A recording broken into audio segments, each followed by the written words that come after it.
बीड जिल्ह्यातील केज तालुक्यातून एक धक्कादायक घटना समोर आली आहे। हाय व्होल्टेज वीज तारा चोरी करण्याच्या प्रयत्नात संपूर्ण टॉवर कोसळून 2 जणांचा जागीच दुर्दैवी मृत्यू झालाय, तर उर्वरित साथीदारांनी हा सगळा प्रकार लपवण्याचा प्रयत्न केल्याने प्रकरण आणखीनच गुंतागुंतीचं झालं। मिळालेल्या माहितीनुसार पुण्यातील 5 जणांची टोळी केज तालुक्यातील नांदूर घाट परिसरामध्ये वीज तारा चोरण्याच्या उद्देशाने पोहोचली होती।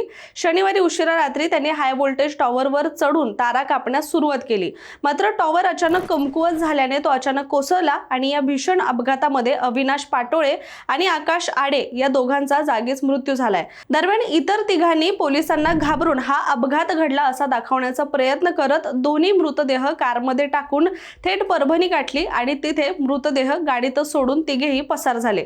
दरम्यान चालकाने रुग्णालयात मृतदेह दाखल करण्याचा प्रयत्न केल्यावर नातेवाईकांना याबद्दल माहिती मिळाली आणि संशय आल्याने पोलिसांनी चौकशी सुरू केली आणि तपासात वीज तारा चोरीचा संपूर्ण प्रकार उघडकीस आला आणि या घटनेनंतर केज आणि परभणी पोलिसांनी घटनास्थळी जाऊन पंचनामा केला असून टॉवर नेमका कसा कोसळला तसंच या टोळीचा इतर ठिकाणी सुद्धा काही संबंध आहे का याचा तपास देखील सध्या सुरू आहे आणि फरार आरोपींचा शोध सुरू असून या घटनेमुळे परिसरामध्ये मोठी खळबळ उडाली आहे।